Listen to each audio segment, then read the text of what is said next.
아버지 마곡사 관음전 이 정관계 우리 대곡하게 우리 불광 법위 형제님들이 함께 모인 것을 보니까 마음이 아주 충만해집니다. 여러분들도 그러시죠? 네. 뭐 그런 의미에서 우리의 구호를 외치고 시작하겠습니다.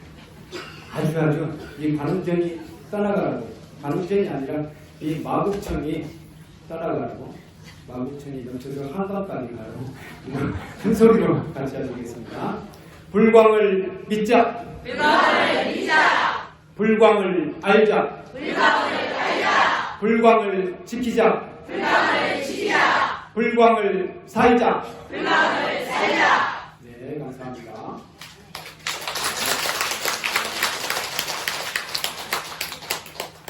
네, 오늘은 마음의 의지처가 한 곳 더 생겼습니다. 마음의 의지처가 한 곳 더 생겼으니까 우리는 이제 독해지지 말고 강해집시다. 독해지지 말고 강해집시다. 라는 주제로 말씀을 드리도록 하겠습니다. 강함과 독함이 어떻게 다른지 아시겠어요? 여러분들은 햇빛이 더 강하다고 생각하십니까? 바람이 더 강하다고 생각하십니까? 햇빛이 더 강하다고 생각하세요? 이렇게 대답하시는 분은 저하고 세대가 비슷하십니다. 예, 제 어린 시절에 교과서에 나온 이야기잖아요. 햇빛과 바람 이야기. 바람 입장에서는 자신이 가장 세다고 생각했어요. 가장 세다고 생각했어요. 그런데 햇빛이, 햇님이 나타나서는 내가 너보다 더 강하다고 이야기를 하는 거예요. 그러니까 누가 더 세지 한번 우리 같이 시합을 해보자 라고 합니다. 그래서 마침 지나가는 사람이 있었어요. 지나가는 한 사람이 있으니까 저 사람의 옷을 벗기는 사람, 저 사람의 옷을 벗기는 사람이 더 센 걸 넣자, 더 강한 걸 넣자 라고 한 거예요. 그래서 두 사람이 경주를 시작합니다. 그래서 바람이 엄청나게 센 북풍 한설을 불어제끼는 거예요. 북풍 한설까지는 아닐 수 있겠네. 그것도 잘못된 작전이네. 그냥 센 바람을 불러 일으켜가지고 센 바람으로 그 옷을 벗겨버리려고 하는 거예요. 뭐 센 바람 하면은 아주 옷이 외투를 입고 있으니까 외투가 날아갈 수도 있겠잖아요. 그래서 센 바람을 막 사정없이 몰아칩니다. 그랬더니 이분이 옷을 더 막 여며쥐는 거예요. 여며줘서 절대 옷이 안 벗겨지지 않았어요. 근데 그 다음에는 햇님 차례. 햇님이 따뜻한 태양을 계속 세워주니까 더워지잖아요. 제가 목도리를 벗었는데요. 그래서 열이 나다 보니까 목도리를 벗었잖아요. 그렇듯이 이분이 외투를 쫙 벗어제끼더래요. 그래서 누가 더 강합니까? 그래서 햇님이 이겼다는 전설이 있습니다. 그래서 강한 것과 독한 것의 차이, 어떤 차이냐 하면요, 강한 이는 오히려 부드럽습니다. 또는 강해야 될 때, 강건해야 될 때 강건하고 부드러워야 할 때 부드럽습니다. 그런데 독한 이는 무조건 강하기만 해요. 그래서 부러져 버려요. 그런데 진짜 강한 이는 부러지지 않습니다. 유연합니다. 원만합니다. 오히려 자신을 숙일 줄 알아요. 납작 엎드릴 줄 압니다. 납작 엎드려서 겉으로 보기에는 전혀 강한 것 같이 보이지 않습니다. 그런 이가 진정으로 강하다는 거예요. 바로 진정으로 강한 이가 되어야 우리는 어떤 일에 있어서도 승리할 수 있습니다. 이길 수 있습니다. 기도 성취할 수 있습니다. 그런데 많은 경우 제가 지난번에 처절하게 기도합시다 라는 말씀을 드렸잖아요. 처절하게 기도하자고 하니까 독하게 기도합시다 이런 식으로 생각하는 경우도 있더라고요. 근데 독해지자는 것이 아닙니다. 진정으로 강해지자는 말입니다. 진정으로 강해졌을 때 우리는 기도 성취할 수 있고요. 또 만약에 우리가 뭔가 싸워야 된다. 그럴 때 이길 수 있습니다. 승리할 수 있습니다. 우리 탑돌이에 관한 시 한 편 읽어볼까요? 마곡사에 갔으니까 마곡사에 아주 귀한 탑이 있어요. 최근에 보물이었는데, 본래 보물이었는데 최근에 국보로 지정이 됐어요. 그 대왕고전 앞에 가시면은 마곡사 5층 석탑이 있어요. 그 5층 석탑은 정말 세계에서도 몇 안 되는 거예요. 우리나라에서는 유일해요. 우리나라 석탑 위에 금동 보탑이 올려져 있어요. 이런 양식은 없어요. 이런 양식으로 만들어진 탑은 전 세계에서도 3개밖에 없대요. 3개밖에 없다고 합니다. 정확하게 지명은 모르겠지만 티베트인지 인도인지 모르겠어요. 어쨌든 티베트, 인도 이쪽에 하나 있고 중국에 하나 있고 그리고 우리나라 이 마곡사에 있는 거예요. 그래서 아주 귀한 국보에 해당합니다. 그래서 이 탑을 우리 박나연 시인이 들었었나. 그래서 이 탑돌이에 관한 시 우리 회고를 갖고 계시죠? 네. 회고 갖고 계신 분은 같이 한번 읽으시겠습니다. 마곡사 박나연 탑돌이를 한다. 마을의 건초를 많이 날 때까지 돌아가지 않으며 백팔문을 지나 소나무를 지나니 오장육부가 약속처럼 빠져버린 온몸이 물 한 점 없이 텅텅 비어버린 늙은 살갈도 반의 반쪽만 남은 느티나무 한 그루를 바랍니다. 그가 올 봄에도 어김없이 피어올린 공중의 새들은 무엇으로 얻었을까? 오늘은 석발의 열배라도 올려야 한다. 목탑 소리, 독경 소리에서 뿜어져 나오는 향기, 계곡 속에 피랑이 맞아 피가 쫑긋해져 온갖 겉을 흘려 피어오른다. 지금 행복하다면 오히려 가슴이 벌컥 내려앉고 지금 힘이 들면 빚을 갚거나 저축을 하는 것처럼 편안해진다. 그 마음들 모아서 토담처럼 싸움을 이기기 위해 돌고 돌아야 한다. 담돌이 한 여자 발 밑에 우더기로 피어있는 새하얀 흙으로 꽃장 누군가 떨어뜨리고 간 행운의 수렁이들이 피운 꽃처럼 기왕했자 전등 몇 개조차 갖춘 적 없지만 이쯤에서 돌아가도 마음에 거쳐 얻을 수 있습니다. 이거 올라온다고 혹시 느티나무 보셨어요?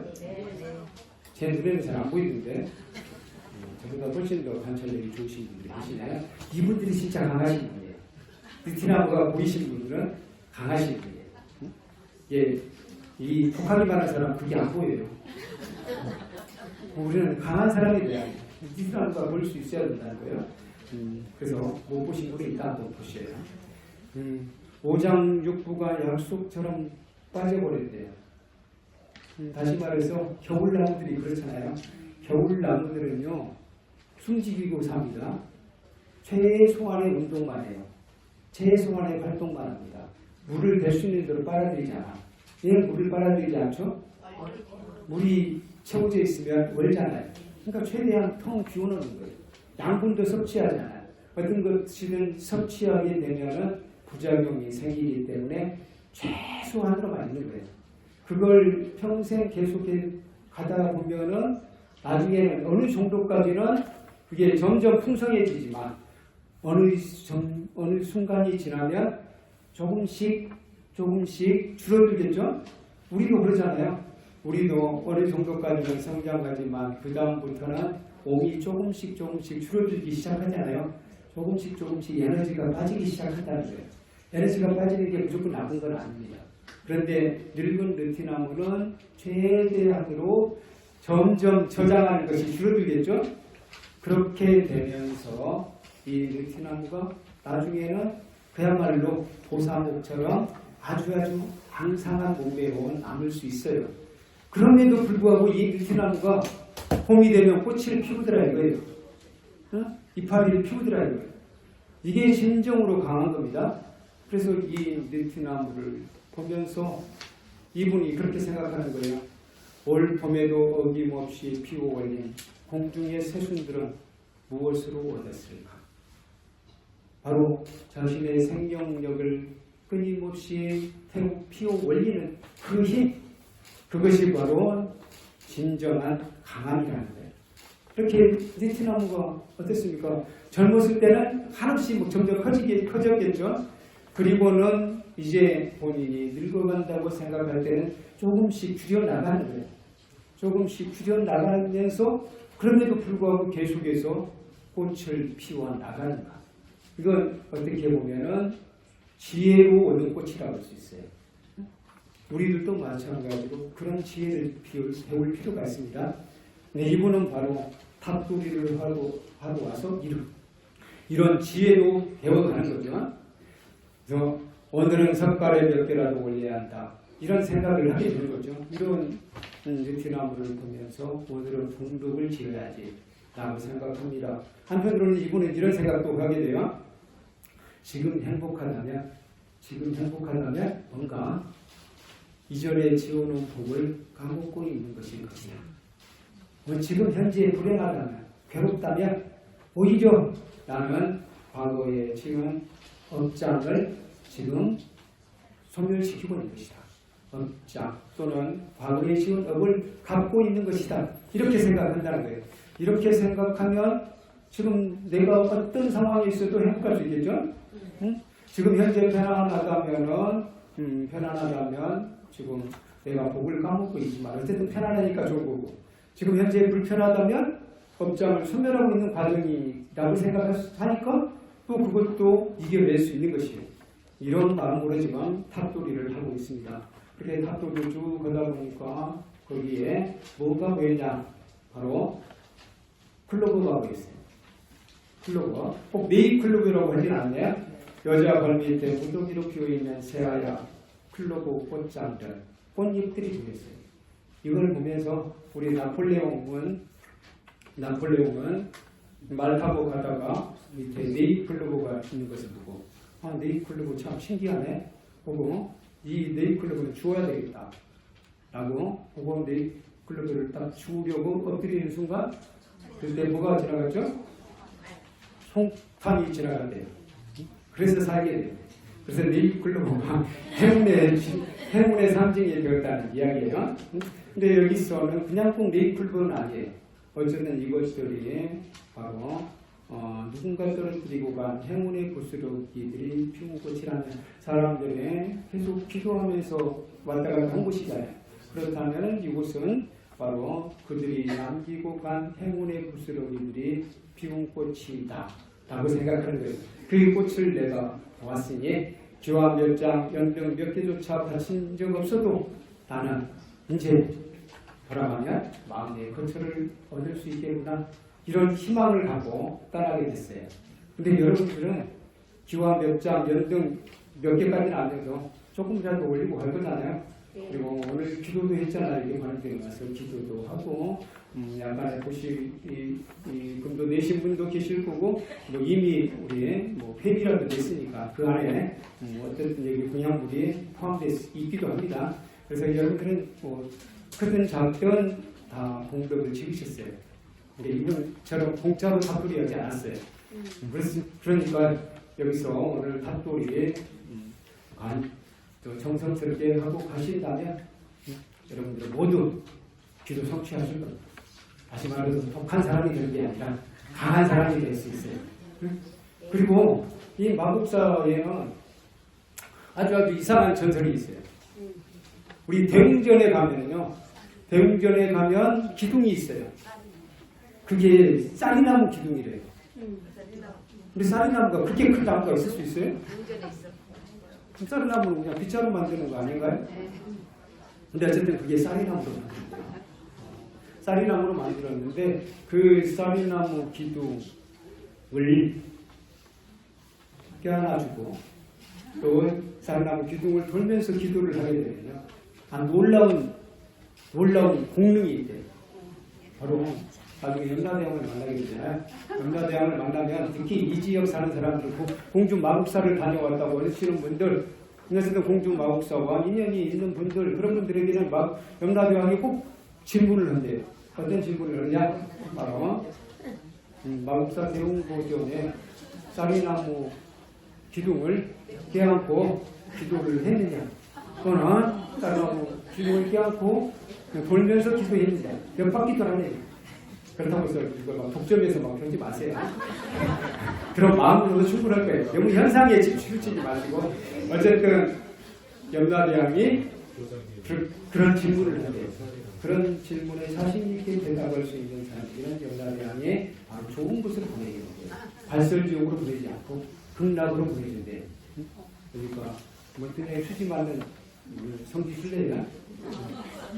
그렇다고 해서 막 너무 이게 돌려고 오다 보면 아무도 못 돌고 갈지도 몰라. 그래서 그러니까 저기 대웅전에서 기도하고 쌀이랑 기도 바라보기만 해도 저는 효과가 있다고 생각합니다. 그래서 우리 대웅보전에 가서 참배하시고 쌀나무 기둥을 이 기둥이구나 하고 가신 분들에게는 반드시 소원 성취가 있을 것이다. 2025년 새해가 아주 밝을 것이다 라고 애원을 합니다. 그리고 또 한 가지가 있어요. 저 대광보전에 그 밑에 보면 여기 탑 옆에 보면은 대광보전이 있어요. 이 대광보전에 방장을, 지금도 그런지 모르겠는데 옛날에는 방장을 그리면은 거기에 이 돗자리가 있었어요. 예, 조선시대 말에 몸이 이제 안진뱅이가 되신 분이 여기 와서 간절한 마음으로 기도를 했대요.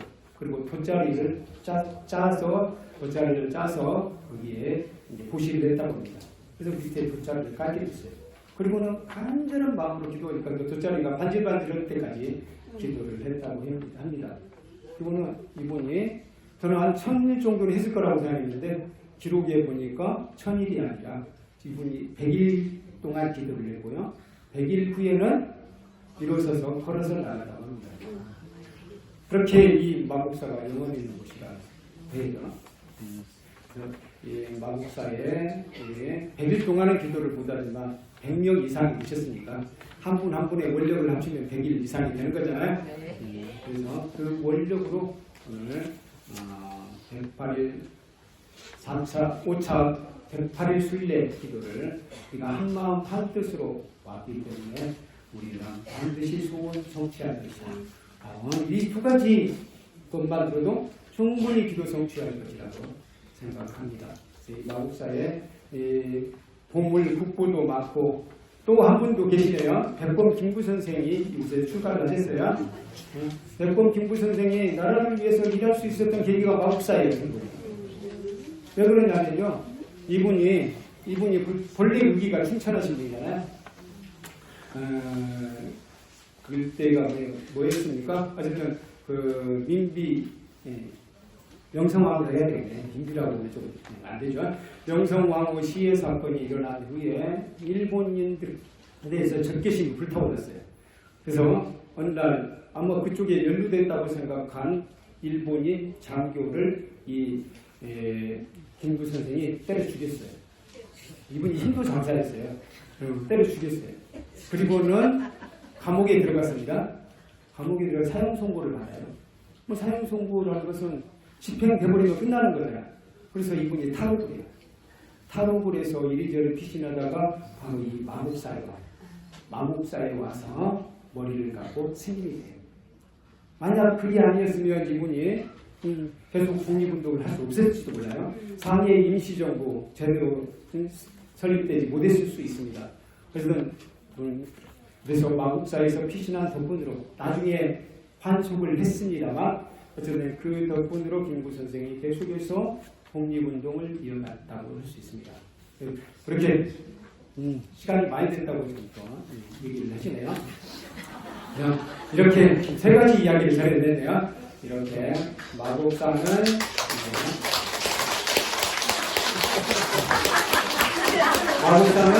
신화 전설로도 아주 영혼 있는 곳이고 또 역사적으로도 아주 중요한 곳이다. 제가 지난번에 한번 말씀드렸죠. 영화 제목이기도 한데 박수 칠 때 떠나라.